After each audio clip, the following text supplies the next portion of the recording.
Words. Hey! What's going on? Oh, same old, same old. What's going on with you? Same old, same old. I have a senior. Now it's football season, which means I'm painting more. Yeah, I noticed. Holy cow! The Northern Lights. You can really tell the difference on your Northern Alliance now versus a couple years ago. Yeah, yeah. The You stuff. should have started watching football a couple years ago because that's what it is, right? It's football that's making you a better painter. Yes, that's what it is, and not because we watch football right near where my hobby table is, and I could just sitting there for a couple hours, barely paying attention. And it's like, all right. Yep, the football is on the TV. But yeah, so I think with that, Rick, Bryan, this is Deadzone the podcast. this is Deadzone the podcast. Welcome to the Deadzone podcast. Deadzone is the sci-fi tabletop.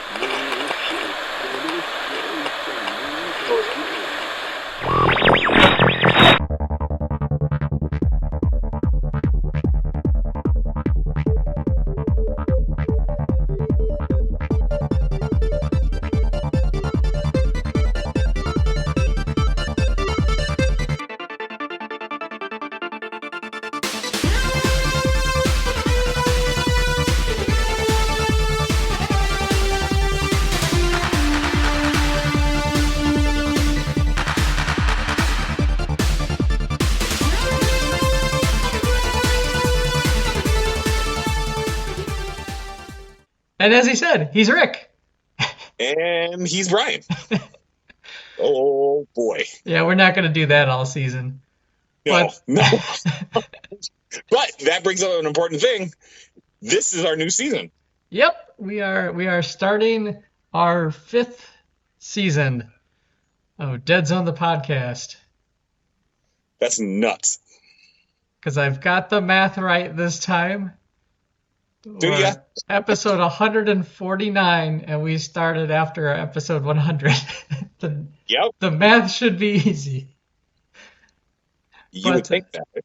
But yeah, so, here we are.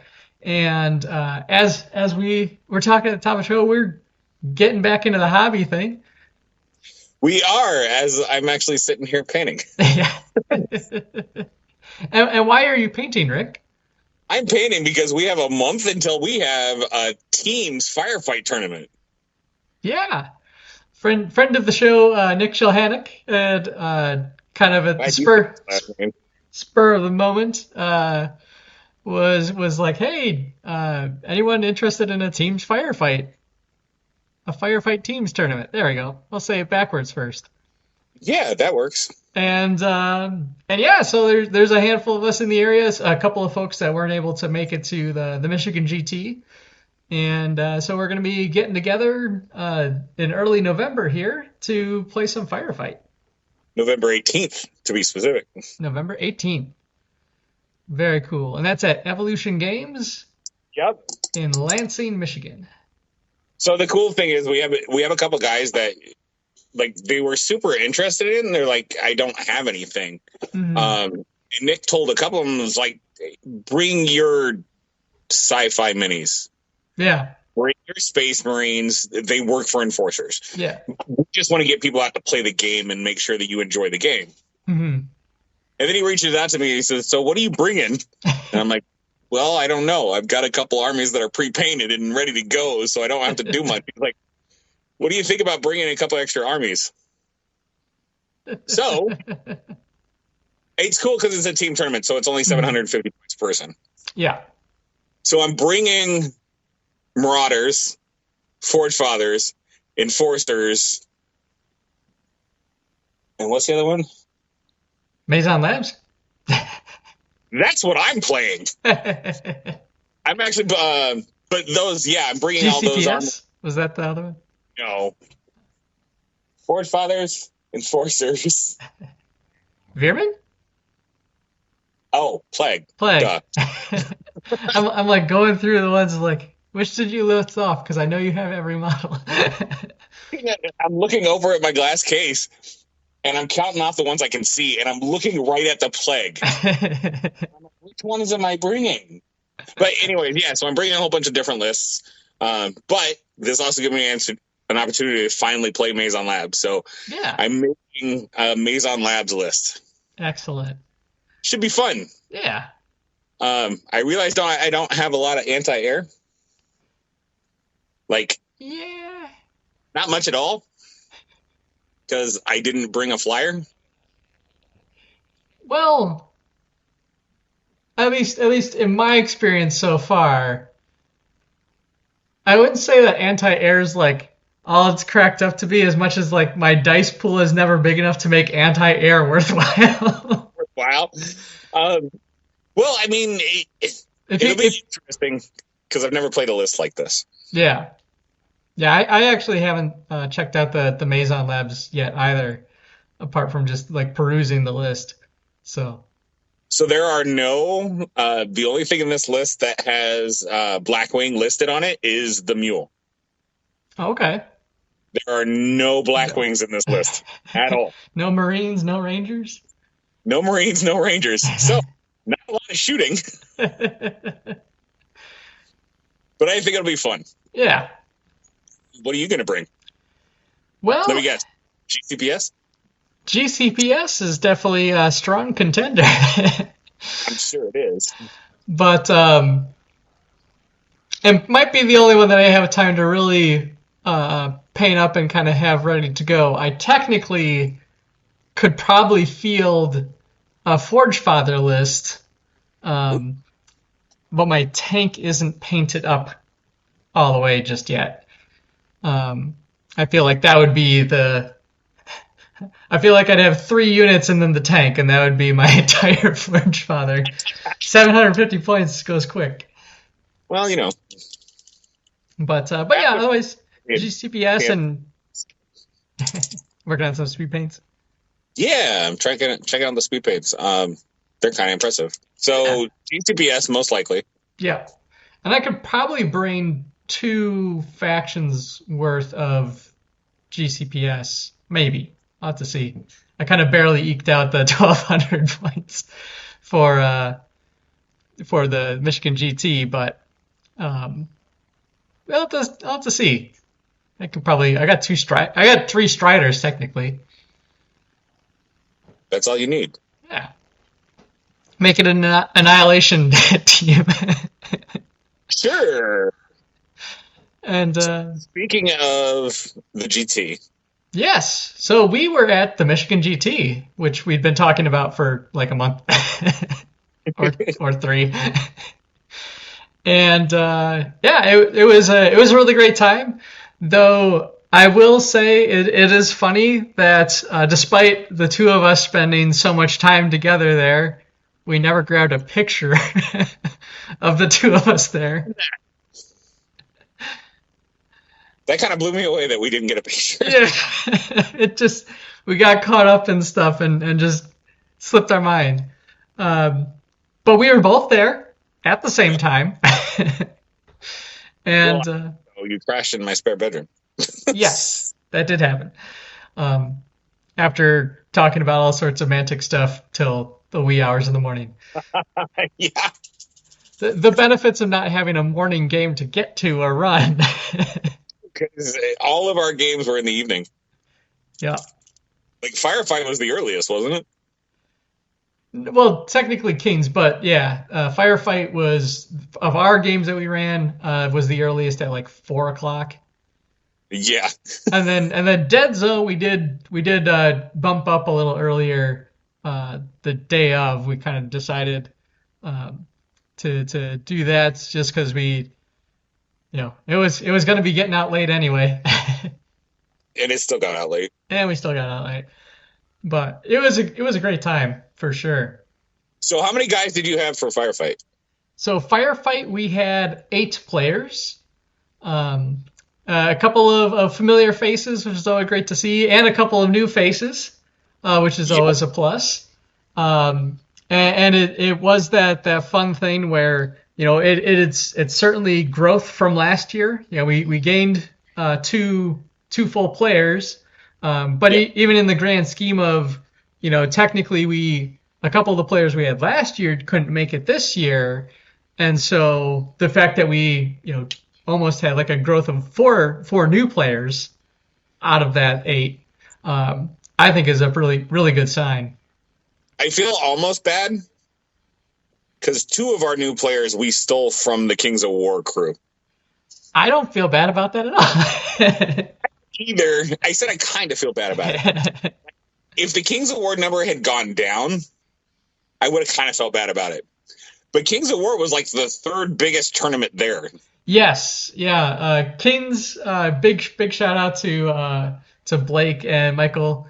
They ran a great event there. They had 30 players. I think they had 32 signups and had like 2 drop. Yeah.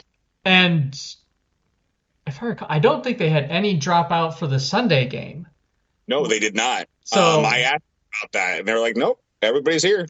Which is a fantastic sign. That they had over 50% growth from the year before. So a huge boom in the number of players. I saw a lot of the Omaha guys that I got to meet at Adepticon, which was a lot of fun.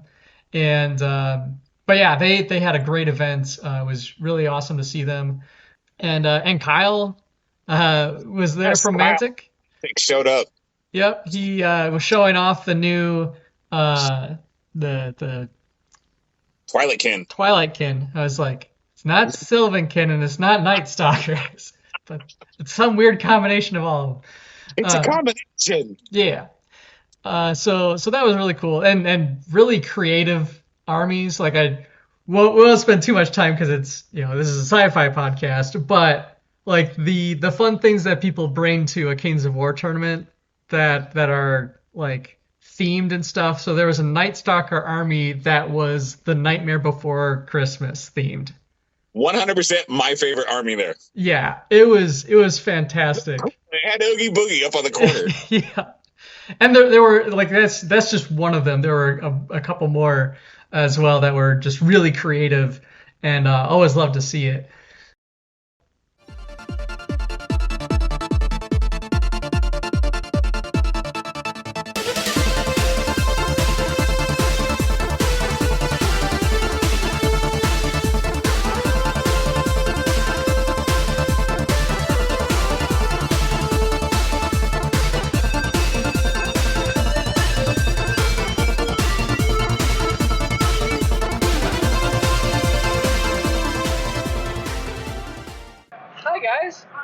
Deadzone the podcast. We're here with some of the great organizers of the Michigan GT. One of the as Paul walks away. Bye, Paul. See you later. So Michelle, what is it you do for the GT? You mean besides boss everyone around? Besides everything. Oh, okay. I am what I like to call the registration coordinator. So basically, I'm the one who's in charge of all the merchandise, the team organizers getting their stuff on time, hopefully. Don't come at me. Painting competition, ticket sales, late registrations, making sure people get in the hall, that they're hydrated, that they're eating, that they get to their tables, direction giver. All very important. Okay. Yeah, this goes on. So how long have you been doing this for the GT? This is my 10th year with the GT. I came in. That's crazy. This is wow. I'm not wearing the right shirt. You're not wearing this is the Michigan GTX.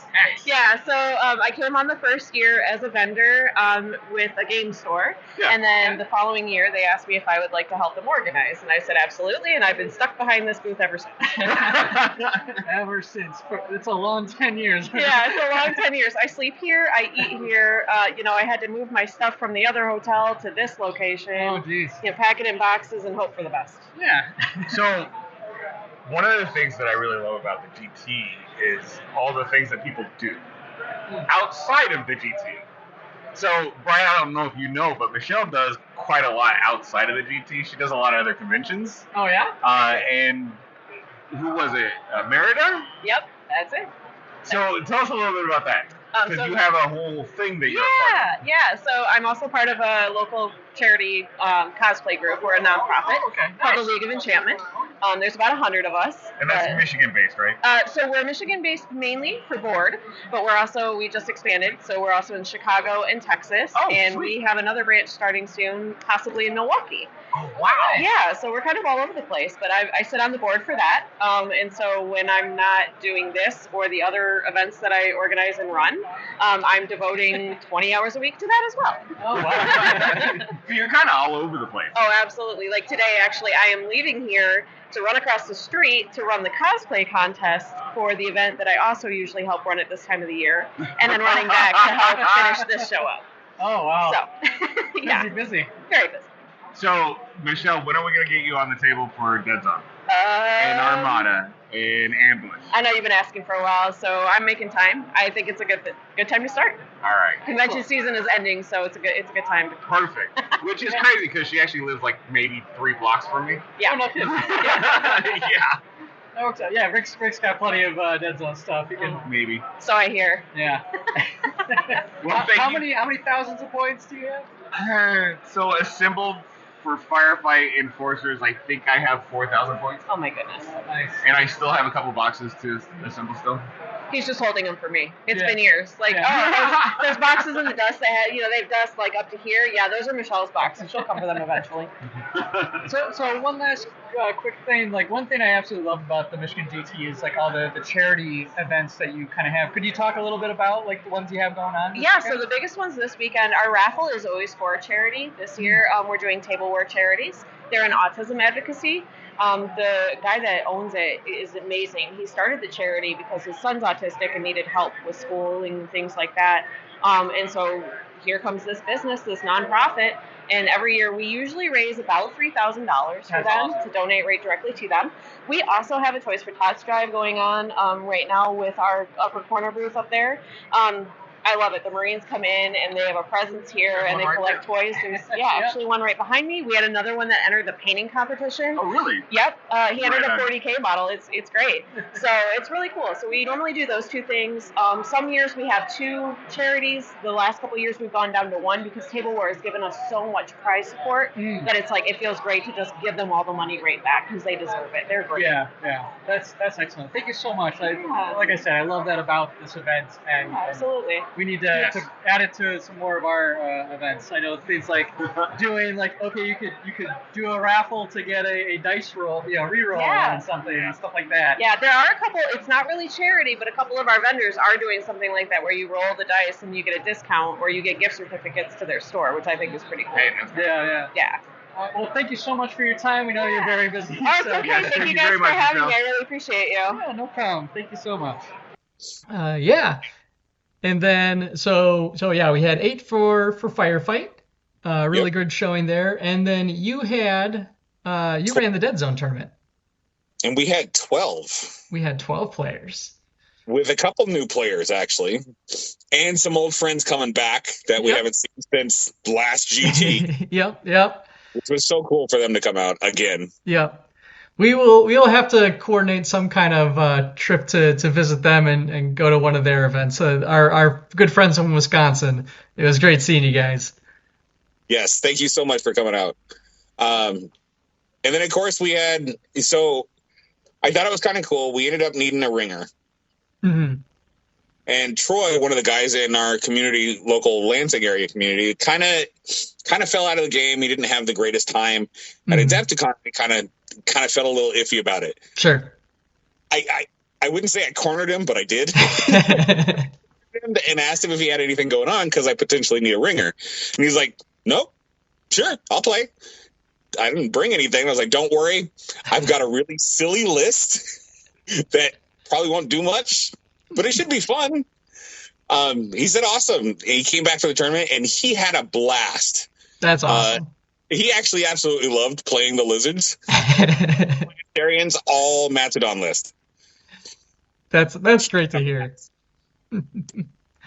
And speaking of for him. And speaking of bringing lists, so I brought my Rebs, which was voted by the community I got them painted up in time. Really happy with how they ultimately turned out. I am trying to find some like gray, like ground up gravel, like the gravel that I have for basing. Is like this reddish stone, and it just kind of clashes. So I'm trying to find like a nice gray one. I haven't tracked any down yet. So I have. Hold on. This might actually work for you. If you can see this, I might have to send you a picture. Oh yeah, I can see it. So this is like a black with silverly gray basing material that I got at like a Five Below or something like that. Okay. Is that the plaster stuff, right? Something like that. I don't know. Okay. I've got a ton of it. You can have some.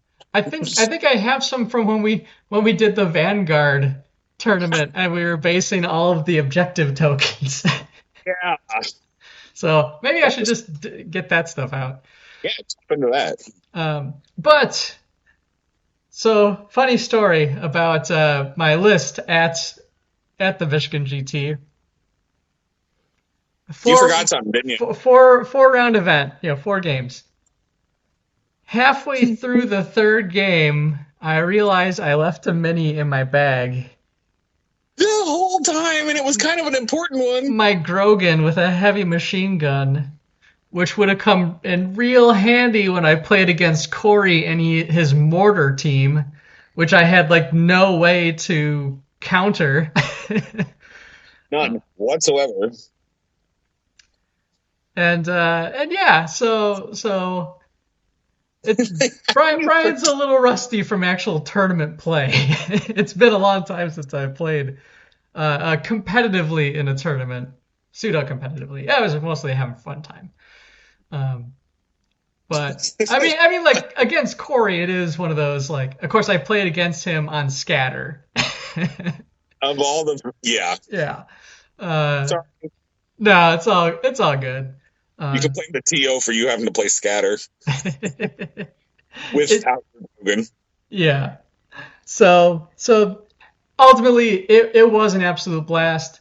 I think really was. The only hiccup was that the dinner, the food court closed early on Saturday. Friday it was open until 7:30. Yeah, I confirmed that because I went there at 7. And then Saturday we're like, okay, we'll do our lunch break here at 7:15. Yeah, which gives everybody time to go grab food, and then come back and we can finish the other 2 rounds. You guys all came back. You're like, no food. Yeah. Yeah, I'm not sure how that got crossed, which sucks. Yeah, it happens. But otherwise, like other things at the event were a lot of fun. Is so many people picked up the command protocols book because Pat, thank you so much for bringing a whole bunch of them. Thank you so much. Yeah, that was great to see, and I think we went through over half of them, so that was really nice to get our hands on it. And yeah, so Pat and Jack Johnson was there because I always use his full name. Yep. Not to be confused with John Jack. Both of them, great human beings. It's just funny when you have both of them demoing at yeah. But so we got to teach him how to play Deadzone. The full thing too, not just a quick. These are a couple of things kind of demo. We had enough time to go through a whole. This is how you play Deadzone, and he absolutely loved playing against you, Brian. He had nothing but good things to say about how in depth you were about the rules, and like you let it all flow. Mm-hmm. He sent me a message like last week, I think, about the fact that he bought the core box. Yep. He bought one of the 2-player starters, and he also picked up Star Saga for Mason Labs. That's excellent. That was a demo well done. Yeah, and it's fun too because like Jack helps out with a lot of the booth and running demos and stuff. So it was that kind of ironic thing that he never really had a chance to play and learn how to play Deadzone and demo that one. Yeah. But so now he's got that under his hat, and it's great to hear that he absolutely loves the game. And so, yeah. He absolutely loves the grid. Yeah, the grid is killer. You can't beat that. No tape measure, love it. So I thought it was really cool that one of the players for Deadzone was also used to be a Pathfinder. Oh yeah. The one guy, I can't remember his name off the top of my head, but out of towards Grand Rapids area, he used to be a Pathfinder back with first edition Dreadball. Oh yeah. Was that Dustin Friggy? Yeah, I think that was Dustin. Yeah. Because that was one of the new players that we had. We had him and another guy that just randomly were signed up to play Deadzone. We're like, all right, cool. Yeah. Yeah, Jonathan Rodriguez, he actually won the painting contest for Deadzone with his GCPS, which were just looks phenomenal. Stunning. So cool. But yeah, so yeah, talking with Dustin was a lot of fun because we were like, we're already starting to think, okay, Michigan GT next year, what do we want to do for Mantic stuff? We have talked about potentially shifting Deadzone to earlier in the day, rather than. We didn't have this year we had none crossover from Kings of War to Deadzone. And that's what the deal was last year, was that crossover. Yeah, we had one player that as I describe it, did the Iron Man of doing the double whammy of an 8 a.m. Kings of War, wake up call to 10 or 11 at night Deadzone tournament. Yeah. Back to back, like it was straight end to end. So didn't have any overlap, and honestly, I think that's going to be a recurring trend. Is probably won't see a lot of overlap between those two in the future. So we're kind of looking at bumping Deadzone up earlier in the day, and then maybe could free us up to maybe do something like Dreadball in the evening, like a League of the Night, like a little League of the Night, which we still have kind of a small burgeoning Dreadball group. We're all kind of scattered around the state. I know we have a couple of people just across the border that would be interested in playing some Dreadball with us. So that's something we're definitely looking forward to next year is maybe picking that up, see if we can put some energy and drive behind getting some Dreadball players going. Yeah, just one more game to add to the Mantic universe at the GT. Yeah, absolutely. I mean, we are kind of how did I put it? We're kind of broadcasting it as the biggest Mantic event in Michigan. That's true. And I also wanted to chime in to, and you'll hear some interviews that we recorded while we were there. A couple of our good friends, some guys from Countercharge, talking to Community Pat, and a few of our other friends that we had a chance to catch up with.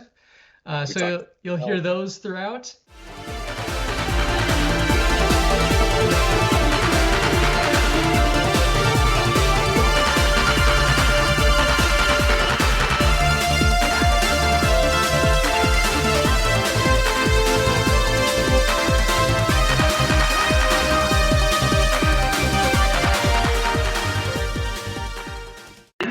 Okay, I think we're. All right, so here we are. So welcome to the Deadzone podcast, and we're here with Kyle. What's up, everybody? Kyle, how many years have I tried to get you to Michigan? At least 4 or 5. Yeah. And it was the Twilight Kin release that really got you here. Yeah, well, I mean, like I told him earlier, normally I'm in the UK this time. Yeah. So the fact that I wasn't going over this year, I had that early part of the year, October, or early part of the month to do something. So it was a big deal to be able to get away and play. And the fact that I knew that we were going to have a Wiz out on time, I had talked to Ronnie, Blake, and Mike Carter months ago. Yeah. And said, if we can get this to line up time-wise, can I play Twilight Kin at this event? And they were like, yes. So That's so awesome. Yeah. So I had to paint this entire army in a month. So, It looks great. It does look great. yeah. This one of the players, I painted that on Wednesday. It's always that last minute. Oh yeah, You know, it was definitely. intense. Yeah. Oh, cool. What do you think of Michigan GT? It's a great venue. Tons of space. The fact that we've got multiple game systems in one hall. All these vendors are here. I mean, that's amazing in itself. It's cool. I didn't expect it. Normally GGs don't have that kind of presence. You got food right across the hall, which is nice. Bathrooms are really easy to get to. Like, it's a really good venue for events like this. Yeah, we're enjoying it. Yeah. It's good stuff. Well, I hope you have fun with the rest of your games. Yeah. Maybe one or two. I'm 1-1 right now, so Okay. yeah. I put Travis Tim the first game, and he's probably top 3 in the country, top 10 in the world. Yeah. And hadn't played in a while. New army, he put me in the place. So is there going to be any like sneak peeks of mini Mantic nights tonight? Yeah, so we actually have the 3rd copy of the Clash of Kings book. Really? Yeah, Mike's got it on his PDF, so flip through and see what's going on change-wise. Ronnie said no photos, but you can see it. If my phone just happens to be recording a video, so no photos, flash photography. Right. Well, very cool, very cool. So we know we got the Command Protocols book. We had Firefight tournament last night, which was really successful. Awesome. And had a great time there. We got Deadzone coming up. We got about 12 players, I think, now registered for it. Oh, that's great. And it's a great one. And I mean, the Firefight book is I feel like it put it to the place that it really needed to be. I like it. The first crack at 2nd edition, did a lot of good. Yeah. But this puts it at that really good level. So it's gonna be a lot of fun this year to see what comes out of that. And I mean, even with those updates and upgrades and improvements, I can really see it winning that game of the year again. Yeah. Because, like you said, the first crack at 2nd edition won that, and it just brought the faith back, I think, to the game. So I'll really see where it goes from there. Very, very good sci-fi skirmish book. Yes. So gotta get more eyes on it. That's the big challenge. Yes, we do. And keep getting eyes on Deadzone. But this is a good venue for that. You get those other game systems to check it out. People are coming up and living at the King's Air stuff for sure. So. Oh yeah, definitely. I mean, you'll get the same visibility the same way. 30 players for Kings of War, huge event for you guys. So. All right, well, we will let you get back to get ready for your next round. Yeah, thank you so much. Thanks for coming on with us. I do want to say a big shout out to Rick Tuck with his paint and take station. Yes. Because honestly, I do feel like that is kind of what kickstarted me into doing more painting recently. Getting in and because when we sat down there, you grabbed a whole army. So those unfamiliar with the paint and take concept that Rick Talk has is basically he's got an arrangement with WizKids and I think Reaper. Is it just WizKids or Reaper? The primed D&D minis. Yeah. And he's just got a tote full of them, just buckets of these minis. And the whole concept is you grab some, you have a whole mess of army painter. A lot of them, I think they're all speed paints. I think it's he had two mega sets. I think it was at least 2 mega sets. Yeah. That he had there because there was a couple colors that we all were using. Yeah. But yeah, it was at least that. But it was all the speed paint 2.0s. Yep. And it really was. You sit down, you grab a mini, and you can paint it right there, and then you get to take it, all free. And as Rick said, I may have grabbed a couple handfuls because I was short on time. But the big thing for me was it kind of gave me that space to start experimenting with colors. Which I think has been it's like a writer's block kind of thing for painting for me is sometimes I just get caught up on what do I want it to look like? Do I do it this way? Do I do it that way? And so just being able to just take a mini, just a random one that's not, that's not part of your army, that's not part of your D&D campaign. It gives you a chance just to paint some random model. Just some random model with man, the speed paints, especially the 2.0 line, like they went on so smooth, and it's a surprising thing, like at least for me with like contrast paints, it always seems like it takes forever to dry. The fact that you're able to paint, a full mini in a single sit down in like, I mean, it takes me like a half hour, but like, I know there was one person that was sitting there almost the whole weekend just cranking out minis. All the minis. Yeah. They had a whole setup. Yeah. It was kind of fun to watch. So I really liked that event. I think that was a great addition to the GT in general. I think we talked last year about how nice it would be to have just kind of little side things or kind of casual things to fill time between games and tournaments and stuff. So something like that, I think was a really cool event. Yeah, I think it was too. I think it was also, it was really nice because it was like that central point. Mm-hmm. Like people met up there and people met each other and talked. Like at one point we were sitting down there painting and Rob Phaneuf sat down and these are the speed paints. And started painting. Yep. Talking to some other guy. It was a lot of fun. Mm-hmm. Very cool. And yeah, like I said, it kind of got me a little bit out of that rut of like, I just need to start grabbing minis and start putting paint to them, and we'll learn as we go. And hey, I can always print more minis, and now I have a whole like couple handfuls of them to go with. So it's like commoners and goblins and all sorts of stuff. Really cool. I would love to see some sci-fi minis in there. Just throwing that out, Rick Tuck, because this is a sci-fi podcast. Yes. Well, the funny thing is, so he did the paint and take for, what was the event that was right after AdeptCon? It was in New York, wasn't it? No, that was Comic-Con. That was this last weekend. Oh yeah. Right after AdeptCon in Chicago, there was another event. It was like a Little Wars or something like that. I think it might have been Little Wars. So it was the following week of AdeptCon. That's where he first introduced his big full paint and take. Yeah. With all of his boards, with all the paints and everything he had. When he first did that, actually Mantic sent him some minis. Mm-hmm. Mostly fantasy. Yeah.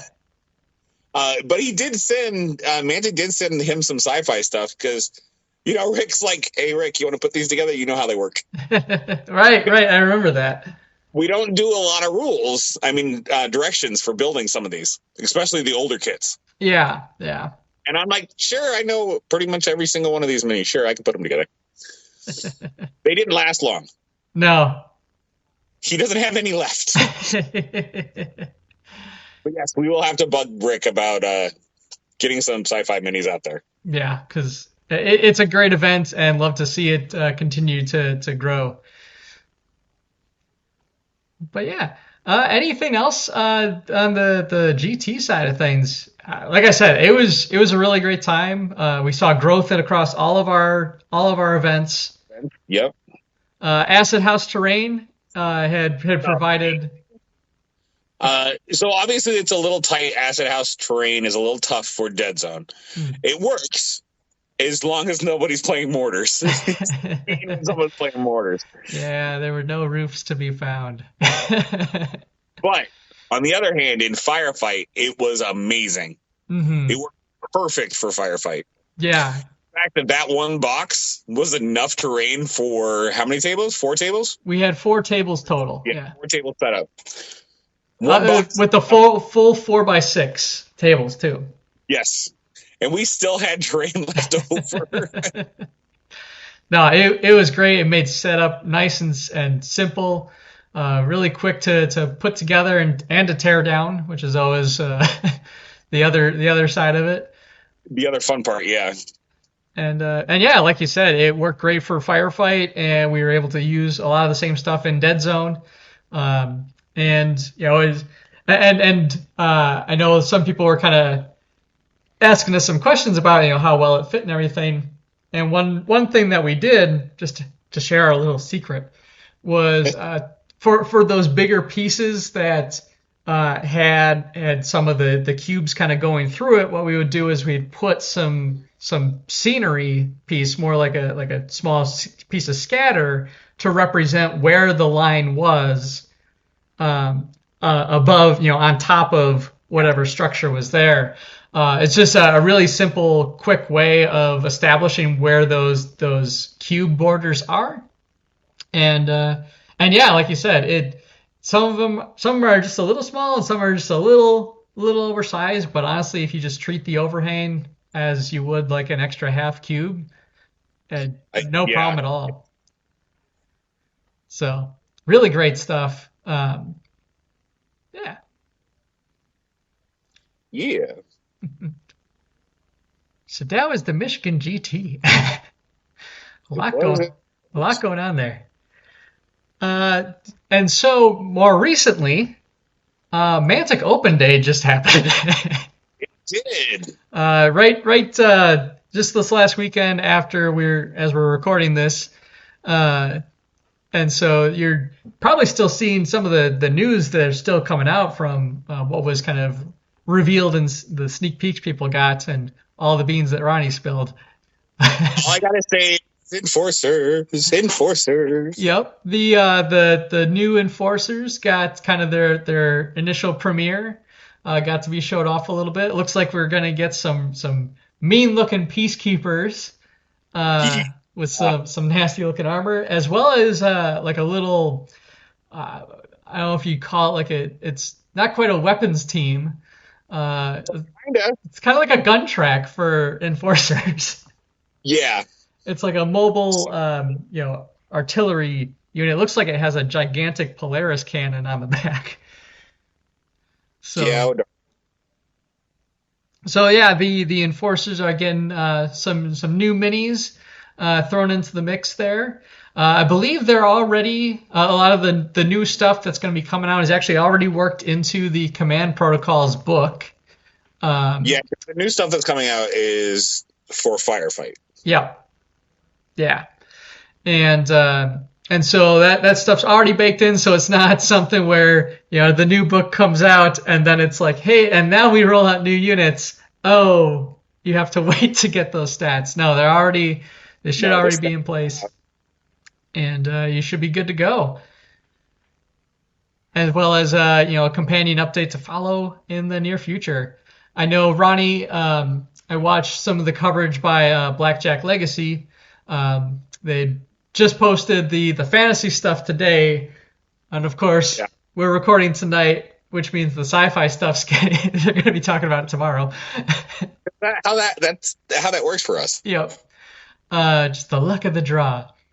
And but they did kind of mention like one of their goals is to start doing a little bit more in sync with kind of new book releases and keeping the companion kind of up to date with those launches. To try to make them sync up a little better. I know that was some feedback that they got with the command protocols, and I know we were stressing about it a little bit where a bit. Yeah. Like the very last minute going, okay, is it alive? Is it live? Is it live? Okay, there it is. We're good. Yeah, it kind of the update landed the week of our tournament. So just enough time for people to get their list to put together in that. But yeah, so hopefully in the future we'll see a little bit more alignment in those pieces. I know sometimes it's just Mantic had a lot going on in this kind of later half of the year where we had and I know we'll be talking about in a little bit, the new terrain crate just came out. They had new Kings of War stuff coming out. The command protocols, like there was a boom, boom, boom, boom of a whole bunch of stuff kind of coming out all at once. And the Kings of War global campaign that just wrapped up. So it was a busy time at Mantic. And yes, it was. So we'll see how how that goes in the future. And so might as well roll right into it to the new terrain crate. is starting to hit. I think that it's starting to hit store shelves soon. But the backers have got a lot of their stuff. Are starting to get it, yeah. And so done some amazing stuff with it. Yeah. Already seeing people like fully magnetizing those sets.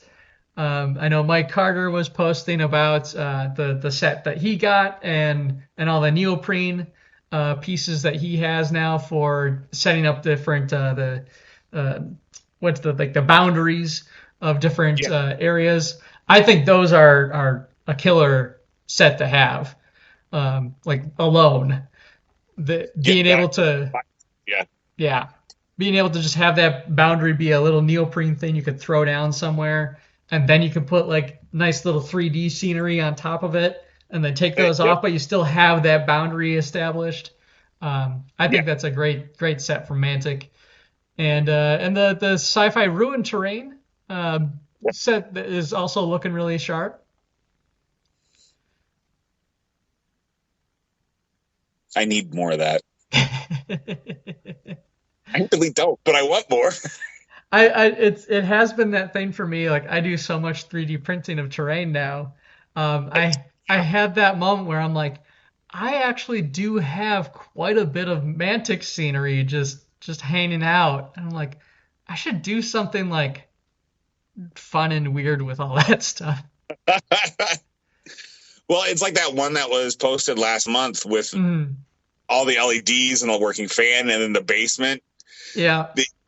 I've got, like, I don't have a ton of the city stuff, of the brick and mortar. Yeah. I could do something like that. Yeah. I couldn't do the LEDs and all that stuff. The electric stuff. Way beyond me. Yeah, for me, a part of the trick is always space and where to store some of this stuff. It's always awesome having a really cool display board. It's another thing to make sure it's stored in a safe space where pets can't get at it or other things. But yeah, so that's really cool that line is seeing some new life, and we're getting those sci-fi trees all put together. Yay!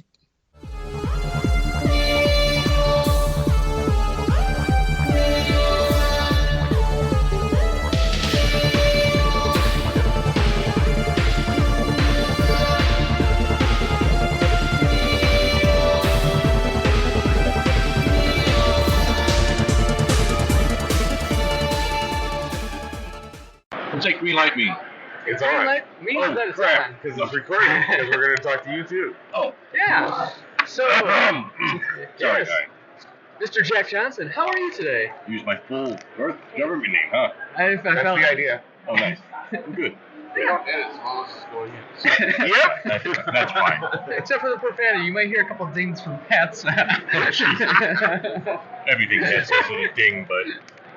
But yeah, so how's the GT been for you? Helping out. I've been doing it a couple of years. You know, it's not as big as the other conventions, so it's Sure. a little more calm. You know. Yeah, it's not as crazy. It's not as crazy as other ones, right? But at the same time, it kind of has that nice, kind of more community driven. It really is. I was about to say, yeah, everyone seems to like.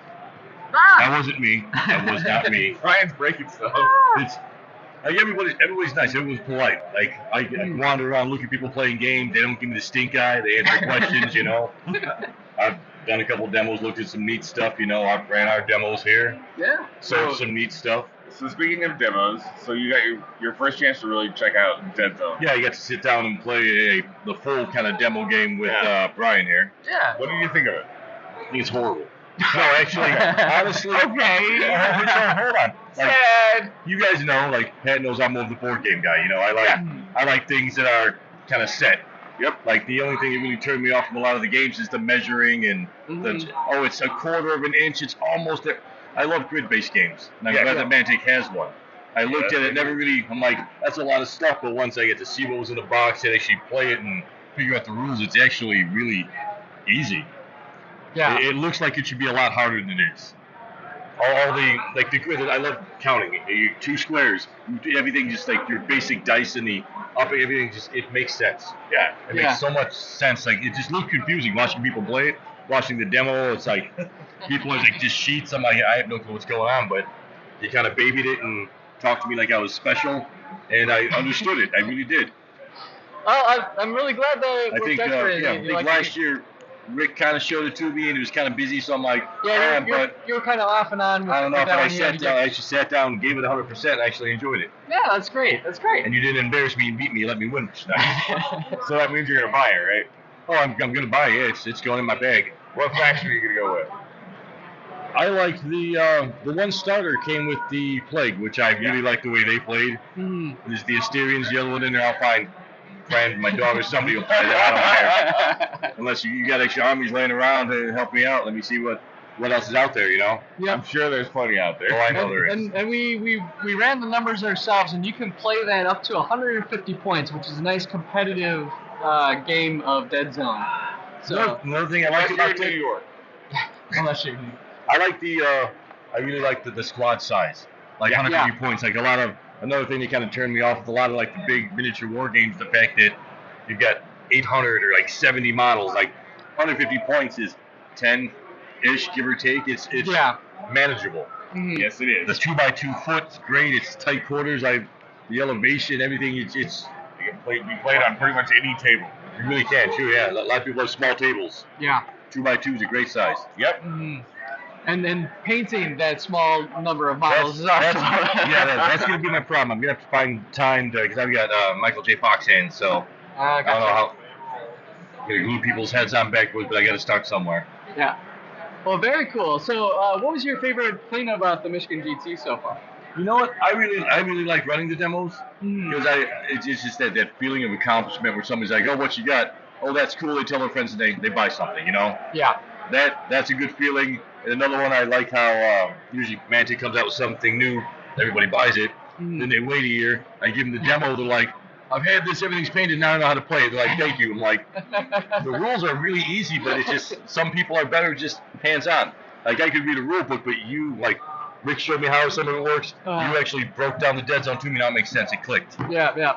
I know I've run demos like that too, where it's like Hellboy in particular, like so many people got it on the Kickstarter and then they never played it, and it's like I remember a couple years ago, people like, I've got this, how do I play? They're like, this is really cool. Yeah, I came to get the demo at the convention so I could learn how to play the game I already have. Yeah, it's a good feeling that people want to learn how to play, they're interested in it, but it just drives me nuts, especially on the business aspect. It's like, here's a demo you're going to buy, I already got it. No. When I know how to play it. Well, it's like, well, here's the other expansion that you might not have. We did do that. I had done that. I'm like, oh, what's this? Hellboy, but wait, there's other. Oh, wait, there's more. Exactly. You get more heroes, you get more case files, you get more everything. You can mix and match. And I think one guy bought the Hellboy in Mexico expansion just for Hellboy and the leotard. Yeah. Sure. Whatever it is, you know what? Some people juggle geese, you know? Some people juggle what? Geese. Just goslings. I've never seen that. I've never seen a Wisconsin thing. Never seen a goose juggler. Well, I think with that, thank you so much, Jack. It's been great catching up. That's what we're ending it on. Yep. Goose juggling. God, you guys are weird. Yes, we are. I knew that. And said, hey, you're looking for some miniatures? What are you willing to pay for those miniatures? What were you willing to pay for those miniatures, Pat? Well, let me tell you. I signed a piece of paper I wasn't really thinking of, and I couldn't figure out why he asked me to poke my finger before I signed it. Blow your finger? Needless to say, I think I'm doomed. He's doomed. How you doing, Pat? Good. How you guys doing? We're good. We're doing good. This is the last day of the Michigan GT. That is correct. And what have you seen so far from Mantic? How's it been? It's been pretty good. It's a nice little turnout for Kings of War. Good turnout for Deadzone and Firefights. Mm-hmm. So yeah, I'm very pleased. A very nice big turn. I'm very surprised at the guys that came out for the Kings of War tournament. Yeah. Very, very high level of competition guys here. Yeah. So I'm glad I'm not playing. Yeah, it is tough. Like there was the thing where I didn't have a game going on Saturday, so it was like, do I play in the Kings tournament? I'm like, I don't want to. No, I looked at that list of people and like, oh yeah, I don't want to play. I'm like, I know I'm going to be at the bottom if I start. I'll be at the bottom, and I'll be just angry, and I'll have fun, but then I'll still be bitter. And you'll hold it against everybody. I'll Especially Kyle. I'll be like, I had a good time, but I lost. Yep. I know that feeling. Yeah. So, all in all, it's been a good show. Yeah. Yeah. How's like foot traffic? How's people kind of discovering Mantic for the first time when they were walking There's by? a couple, but for the most part, it's more of like, I wanted to try this, so we have a demo, and then they try it, and they're like, oh, okay, and then they buy some stuff. So it's perfect. Good demos converting. That's always good to hear. Yeah. What demos did you guys run? We ran some Deadzone, and we ran some Armadas. Nice. Very cool. So. And is there anything else you'd like to say for the fine folks at home that didn't make it to the GT? Yes, don't go to the deep south and talk to a guy about miniatures on a crossroad. Well, that is a warning I think we should all heed. Yes, very bad. So, but we also love you guys in the deep south. Yes. Yeah, there's no reflection of the people of the deep south. It's just the deep south. You just gotta fix these crossroads. All right, well, thank you so much. Had a great chat with you. You got it, guys. This Deadzone, the podcast hobby table, is sponsored by Corvus Games Terrain, 3D printer files for all your Mantic games. And by Acid House Terrain, foldable cardboard terrain for wargaming and RPGs. Speaking of terrain, some of the other stuff that, I guess this is sort of jumping into the hobby table side of things. Yeah, I think so. But, I mean, we kind of started with some hobbies. Yeah, we started with some. So we'll do a bit more of the formalized. So welcome to the hobby table section of the show. Because we're starting season 5, we've got to get some parts to be, like, established and consistent. And so this section of the show is brought to you by Corvus Games Terrain. They provide some fantastic 3D files for scenery, for painting stations, for travel painting kits, all sorts of great stuff. Been a great supporter of the show, and as I've said before and got to establish again at the GT, like, this stuff travels. I can throw it into a bucket. Throw it in the tote. You threw it in the tote, and it's like, cool. And it stays all together. Yes. So a really cool thing is Corvus Game has another Kickstarter coming. Yep. That is kind of a expansion, so to say. Yeah. It's I'm gonna pull it up right now because I think I've got it saved somewhere. Go ahead and install, Rick. Well, I mean, so he takes that same structure setup that he's had this whole time, but he kind of, I almost want to say he humanizes it because it makes it more lived in instead of a factory setting. But the cool stretch goals he's got on this is plagued out scenery. Yeah. So things that have the plague mutating off of the buildings and everything. I can't wait for that. So his new project is called Magna Fortuna. And like you said, it's kind of a building off of the design from the Tycho Starport, which was, again, a very sturdy, well thought out and put together set that's just so easy to print pieces for and build and throw together. A really awesome Deadzone board. It's all cubed out and ready to go. So obviously, since we're doing video, we're going to post this on YouTube as well, right? I don't know if I'm recording video. I forgot that YouTube or Skype can do that. Can do that? Oh, well. Well, in that case, I won't show it because it don't matter because you've already seen it. Yeah, I forgot to hit record on the Skype. I only have the audio. Well, it's a thing. We'll take pictures. This is radio. Yeah, exactly. We'll post pictures on our social medias. Yeah. But yes, I'm super excited because some of the stretch goal he's actually got some plants in there as well. Mm-hmm. And some boulders. Yes. Some formations that are almost, I'd say, meant for Deadzone. Yeah, it's that, it's been fun kind of talking with him about his upcoming projects because it is one of those, like, we kind of get to have that inside scoop of like our points on it, and it's like, yeah, that works. It's like, hey, we'd love to have more kind of natural existing types of terrain, like rocks and plants and all sorts of stuff like that. Like, it'd be cool to have. Here we go. And here we go. We got some sneak peeks on some of those plants. I got my first couple of actually painted up and printed off. Prints great on FDM. I know it prints even nicer in resin. I haven't printed the rocks yet because that's a lot of resin. Yeah. I haven't printed the rocks myself yet, but I will be getting to them. I did a little test scheme with the buildings so far. Trying to do one of those two-tone type striped styles, nice. Where basically I'm doing it as like a dark blue. It's actually the blue that I would use as an undercoat for one of my Tycho sets. And then I put a whole bunch of painter's tape around it, and I did white across like the bottom half. Cool. And so it kind of came out pretty sharp. I kind of like it. I might switch to next time doing gray instead of white, because that white is really contrasting to the blue. So I think maybe a gray would kind of soften that transition, but still get that nice two-tone for it.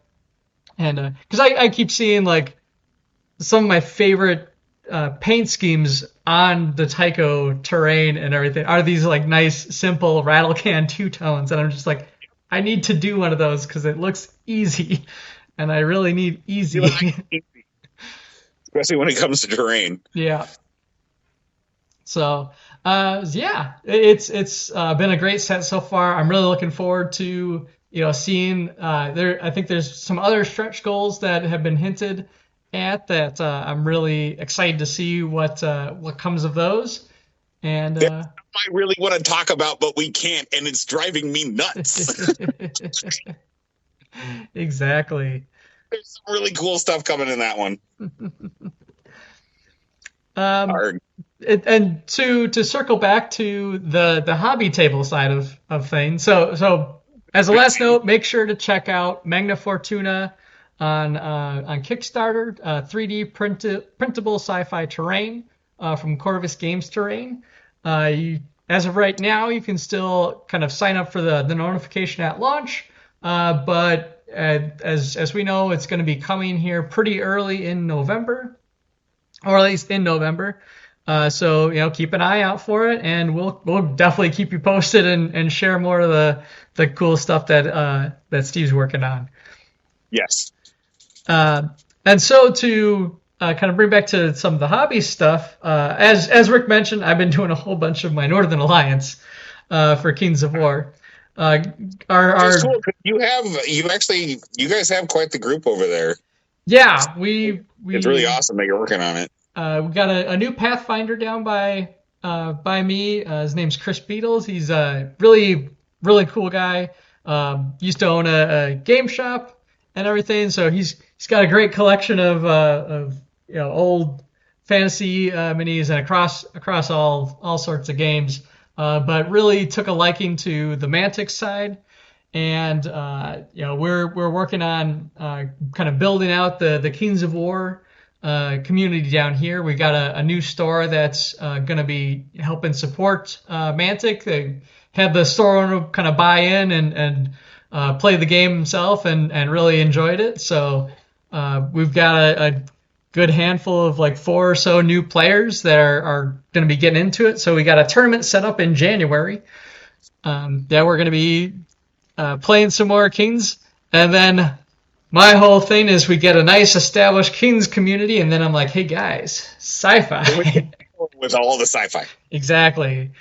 it was that thing, a big part of our discussion. Like he and I had talked quite a bit because we've been kind of in the area for a while now, kind of working on that community side of things.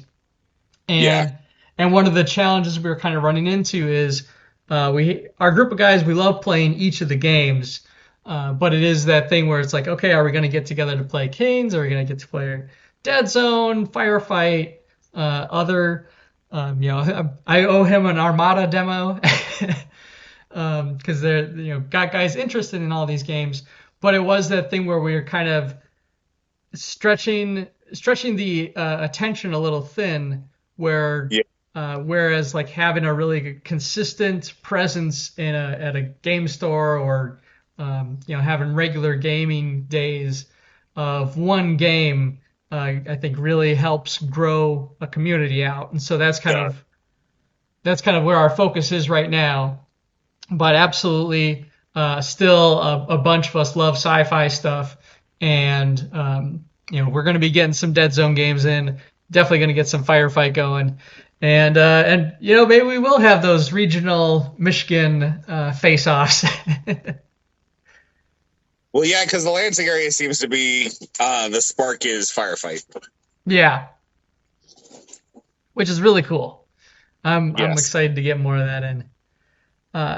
But to the end of the hobby side, so I also just found myself, since I was painting more, is I had a bunch of spaceships that had kind of been on my docket for the longest time.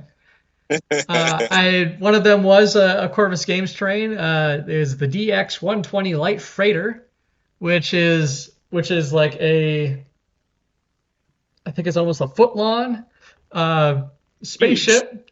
Yeah, it's at least 3 to 4 cubes worth of distance. And I think I've talked before about printing that off. Well, I finally got around to like fully painting it. Unfortunately, I didn't get a chance to have that ready to go for the GT. I was hoping to have it as a little terrain piece, but I've got it painted up now. Really like how it turned out. Went with a simple kind of white scheme with some blue striping for accents, which also doubles as where you could line up the lines for Deadzone if you wanted to have it as a Deadzone piece. And yeah, I really like how it came together. It looks really great on a Deadzone mat. And then I also had some 3D files from a while back. I'd gotten off of my mini factory. Was Second Dynasty's Starfighter package, which includes, I think, 4 different designs for these little like starfighters that are like intellectually distinct from other intellectual properties. So, but That's a great way to describe that. Yes, there's one that is an Arrowhead starfighter. There's not an A-wing. There's one that's an X fighter, not an X-wing. And I think one of the other ones is supposed to be like the Vipers from Battlestar.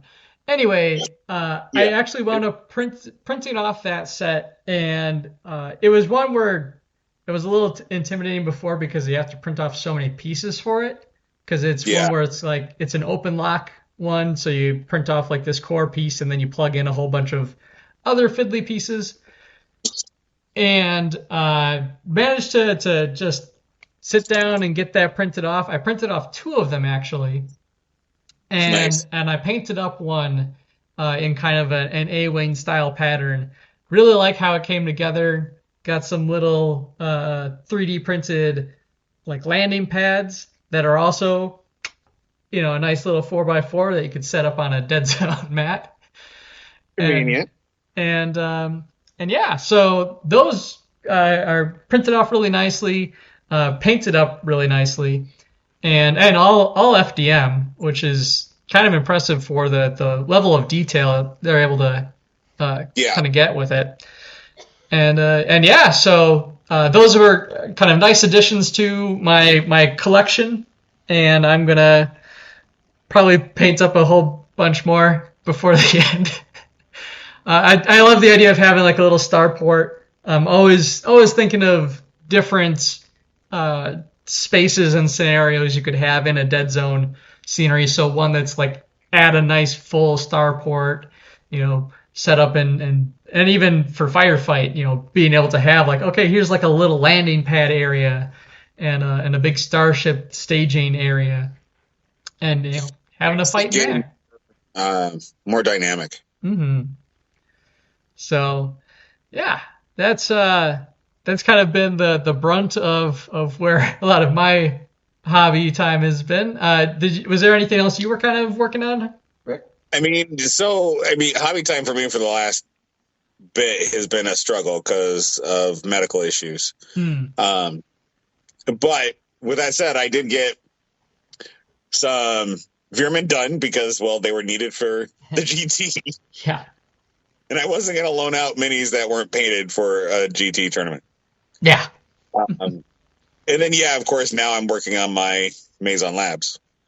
And, like, right now. And you're right. These speed paints are awesome. Mm-hmm.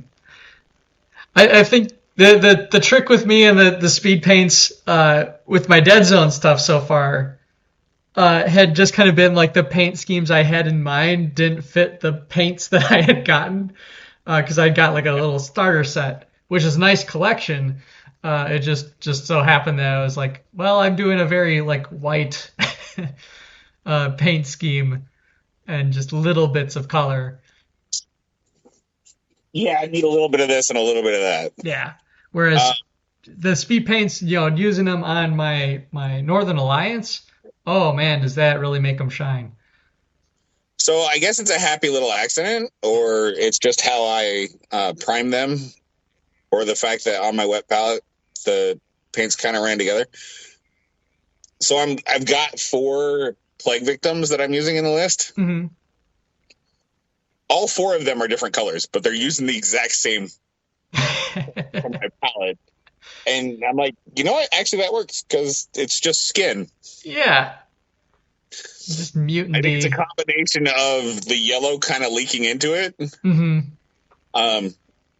And how I Zenithil primed them. Yeah. I'm not going to argue. I think it looks cool. Yeah. And that's one thing too with my revs that I did. I did try doing the slap chop style, whatever, where undercoat black and then do like a couple layers of dry brush over the top. And I will say, like, I think my style works better with the Zenithal. Yeah. I just wasn't quite feeling the dry brushing by the end, and again because I wasn't using as many like speed paints and I was going for a much whiter light scheme, it just kind of wound up seeming like I had to put a little bit more paint on it by the end, and so I'm like, it was good to get the practice in and try it out because I think if nothing else I do feel like I got better at dry brushing from the experience, which has always been something that's huge. Yeah. It's definitely been a big boost to me getting some of my my Northern Alliance looking nicer. So that is true. But yeah, so if you guys have any, what's on your hobby table, I think we should try to do a little bit more to the community. Let us know what you've been working on, and maybe we can do some more regular type community roundup on that front. That would be a good way to do it. Yeah. And so, as kind of a last little section, I think that I have on the docket here. I know we're going a little while, but forgot to mention earlier the vault had a couple of new goodies for the sci-fi did. crowd this last month in the form of a lot of the Mule add-ons. Yes. Including, I think the mortar was in there for the plague, and some of the armored stuff. The little hatch guy, I think, was included. And then the Hornet Gatling guns to go on the doors there to do that conversion for your Hornets transports to gunships. Which I was almost going to use one of those and print those off for the Firefight tournament. Yeah. But this list doesn't do well with the Hornet. The Hornet with all the Gatling guns, or one with the transport? Because it sounds like you have a lot of guys to move around the field. I do have a lot of guys to move around, but the Hornet's not the way to do it. Gotcha. Just, I want jetpacks if I'm jumping out of a Hornet. That's fair. That's fair. It has an impact on the game if you're. It does. So, but yeah, so the vault has continued to give and give and give. So it hit its 6 months, and they gave us a Hellfane. Yeah. Is that what it's called? I think so. I don't play that much Kings of War. Yeah, it's the Abyssal Dwarves Hellfane, which is this huge elephant thing. Mm-hmm. I think it's Hellfane. But the fact that was our 6 month here you go for being subscribed, which is awesome for Kings of War players. Yeah. And I'm sure we can figure out something to do with it. We'll figure out something to do with it. I mean, friends of the show, Nick Shelhanick, has kind of taken an idea. I think I might have pitched to you. I don't know if he overheard it or if he had the same thought. So that was a conversation Nick and I had over a year ago. Okay. We were talking about it around the GT last year. About doing those conversions, because that's where he talks about, like, okay, maybe I should be done with Asterians. I'm like, give us some more time. So to wrap it around, here we are. He is apparently his Asterians have been retired from tournament. Gotcha. So now he's working to have this done for the Firefight tournament. Is an Abyssal Forge Fathers list. Yeah. It's already looking pretty sweet. Because he came over and he snagged a whole bunch of my bits. Like, what do you have for this? What do you have for this? And I was like, I got a few things. Just a handful. Yeah. I think he's using the orc slaves as militia. Oh yeah. Which I mean, to be fair, that's kind of like what militia are to the Abyssal Dwarves. Cannon fodder. Here's your militia. Yep. So, really, really fun ideas. I know we kicked that around when we were talking about at the GT, and no, it's going to be cool to see it kind of come to life, because I don't think I've seen anybody really do it yet. We've seen some crossover with some of the fantasy stuff. We've seen like a GCPS Northern Alliance, winter geared. And we saw, I have seen, I really liked, it was someone took the halfling heads and put them on Forge Fathers, for like female Brockers, which was a really, cool kind of twist on those minis. So I always love seeing the mashup between the two. And Abyssal Dwarves and Forge Fathers, it just makes a lot of sense. It does. I just wish I could figure out something for the plague, because skeletons don't work. I mean, if they're painted green, then they're like neon skeletons. Neon skeletons. Like, yeah, I guess that'd work.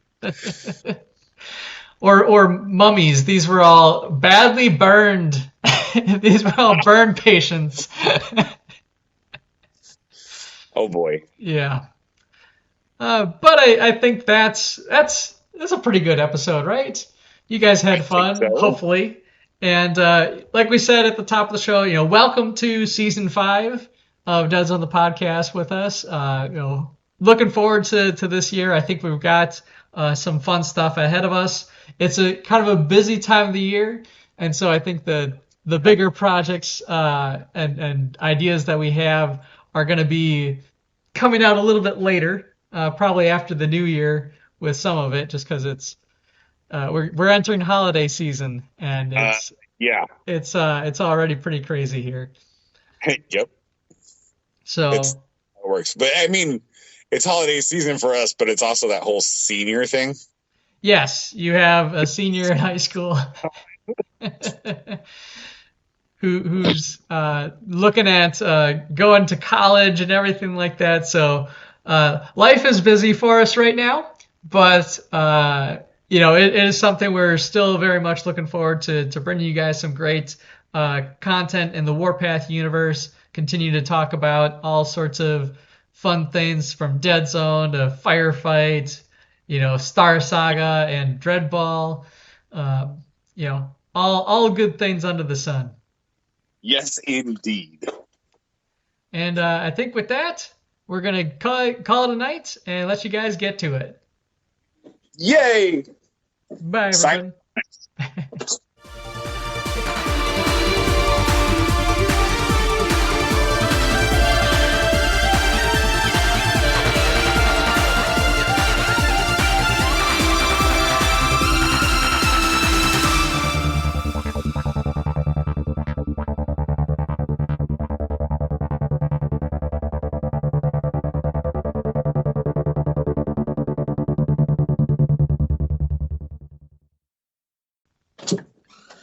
As I creak up my stairs. Creak up the stairs. Is there a murder in the house, Rick? It's the Halloween episode. Well, I mean, technically it is. Yeah, it's all Cybertronics. It's all the reanimation. Oh, nice. Reanimation with Aberration and Data Storage Dude. Oh, the Chovar. Yeah, the Chovar with obviously the Prime reanimated dude, Prime Cyborg, but then an infected doctor. Okay. So I didn't realize when I was looking at the list. So you have 4 command units for Maison Labs. Okay. You have this infected doctor. You have head scientist. You have the Cyborg Prime. Mm-hmm. And then you have the Mule transportation command unit. So Commander Graves isn't a command unit? Oh, yeah, I guess there is a Blackwing leader. Okay. Yeah, I don't know, because I didn't really pay attention to the Blackwing stuff. That's not why I want to play Maison Labs. Right.